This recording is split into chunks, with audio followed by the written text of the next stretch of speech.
नमस्कार दोस्तों, हमारे ऑलराउंडर यूट्यूब चैनल में आप सभी का हार्दिक स्वागत है।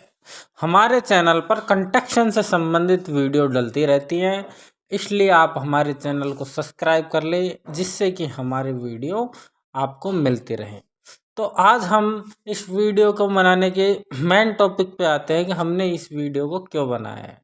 यह आपको छत में डलता हुआ बांस दिख रहा होगा, दिख रहा है।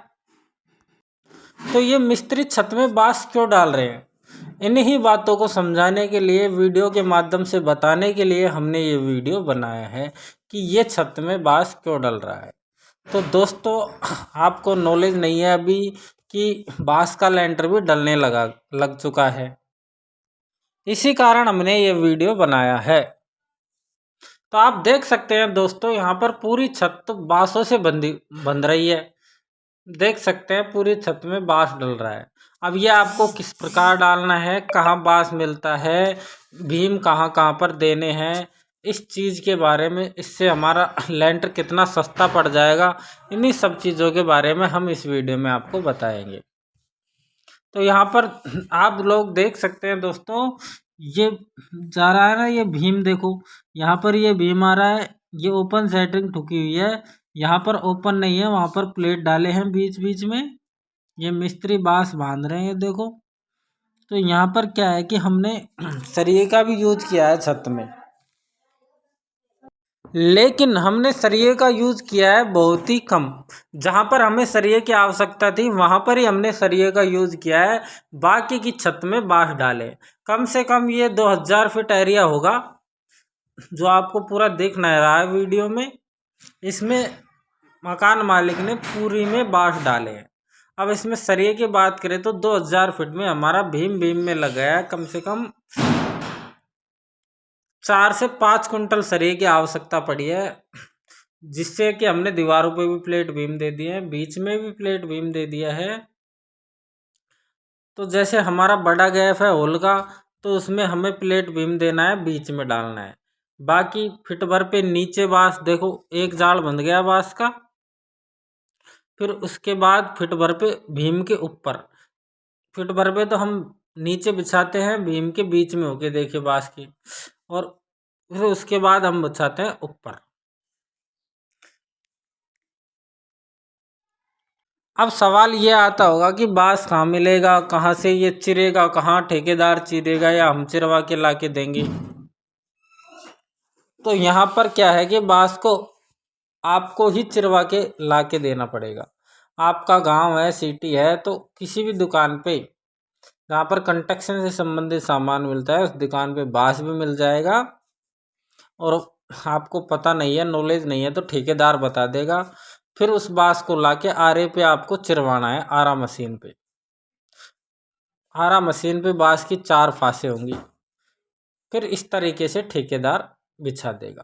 लेकिन एक बात का विशेष ध्यान रखें कि ठेका उसी ठेकेदार को दो जिसको नॉलेज हो बांस बांधने के बारे में, जिसको पता हो बांस का लेंटर, कई लेंटर डाल चुका हो, उसी समझदार ठेकेदार को अपनी साइड का काम दे।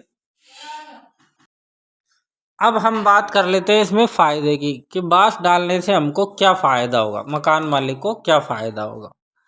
तो जैसे कि सरिये की छत में हमारी लागत आएगी 2 लाख रुपए की, तो बांस में लागत आती है कम आधे पैसे की, यानी कि 1 लाख रुपए में हमारा काम हो जाता है। 1 लाख की सीधी बचत है।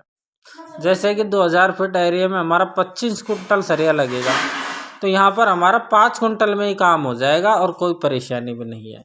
लेकिन बांस की छत में एक बात का विशेष ध्यान रखें कि ये रोड वाइब्रेटर प्रॉपर पूरी छत में डलवाए, क्योंकि बांस होता है थोड़ी मोटी फांसें होती हैं, तो मटेरियल क्या है कि हमारा जो मसाला है वो नीचे तक नहीं जा पाता है, इसलिए ढीला माल दिलवाएं और रोड वाइब्रेटर चलवाएं ऊपर से। वैसे मैं आपके नॉलेज के लिए बता दूं कि ये छत डल रही है ना, जो दौसा जिले के मानपुर गांव में डल रही है। ये देखो, ये ठेकेदार से मेरी बात हुई है, इन्होंने काफ़ी छत डाल चुके हैं, कम से कम 10 से 15 छत डाल चुके हैं बांस की। 1-1.5 साल हो गया बांस की छत डालते हुए, इनको कोई भी दिक्कत नहीं है। कोई भी परेशानी नहीं आती है बांस की छत में। लेकिन कार्य ठीक ढंग से करवाना होगा आपको ठेकेदार से, ठेकेदार अच्छा पकड़ना होगा, छत में ढीला माल डलवाना होगा। और छत में मसाले का रेशो क्या रखना है, तो छत में मसाले का रेशो 1:3 का रखना है, यानी कि सीमेंट का यूज हमें अच्छा करना है। अब बात आ जाती है कि हमें सीमेंट कौन सा यूज लेना है, हमें सीमेंट ग्रेड वाला यूज लेना है या नॉन ग्रेड यूज लेना है। तो मैं आपको पहले ही बता दूं, अगर आप बांस की छत डलवाएं तो हमें ग्रेड वाला ही सीमेंट यूज लेना है, ना कि नॉन ग्रेड वाला। ग्रेड वाला सीमेंट यूज लेने से हमें क्या फ़ायदा होगा कि ग्रेड वाला सीमेंट क्या है कि जल्दी सेट हो जाता है। तो हमें बांस की छत में सीमेंट की सेटिंग फास्ट चाहिए, इसलिए हमें ग्रेड वाला सीमेंट लेना चाहिए। अब बहुत से लोगों के दिमाग में यह चल रहा होगा कि बांस की छत डलवाएंगे तो हम मकान को डबल मंजिल बना सकते हैं या नहीं बना सकते। तो इसकी कोई दिक्कत नहीं है, आप मकान को 3 मंजिल भी ले सकते हैं, ऐसी कोई भी परेशानी नहीं है। बांस की छत डलवाने में आपको 3-4 मंजिल मकान बना सकते हैं बांस की छत के ऊपर, क्योंकि लोड हमेशा दीवारों के ऊपर आता है। तो दीवारों पे हम प्लेट बीम डाल ही रहे हैं, तो फिर दिक्कत क्या है। बीच छत में कोई लोड नहीं आता है, और लोड आता है तो कोई दिक्कत नहीं है। अब ये बिल्डिंग आपको जो दिख रही है ना, ये बांस की छत से बनी हुई है पूरी बिल्डिंग। कहीं से भी इस बिल्डिंग में आपको कोई परेशानी दिख रही है, खूब डिजाइन वाला छज्जा है, ये देखो आगे को खूब 3 मंजिल हो गया है गुंटी समेत ये। तो कोई भी परेशानी नहीं है इसमें। तो बांस की छत में बिल्कुल भी परेशानी नहीं आती है, आपका पैसा बचता है। ये देखो पूरा डिजाइन का लोड दे रखा है, कोई भी परेशानी नहीं। लेकिन जीने में जब भी जीने के छत डलवाए तो जीने में बिल्कुल सरिया डलवाए, बांस ना डलवाए जीने में, क्योंकि जीने क्रैक होने की संभावना होती है। तो जीने में आपको सरिये का यूज करना है। वीडियो अच्छा लगे तो लाइक शेयर सब्सक्राइब कर देना। थैंक यू, धन्यवाद।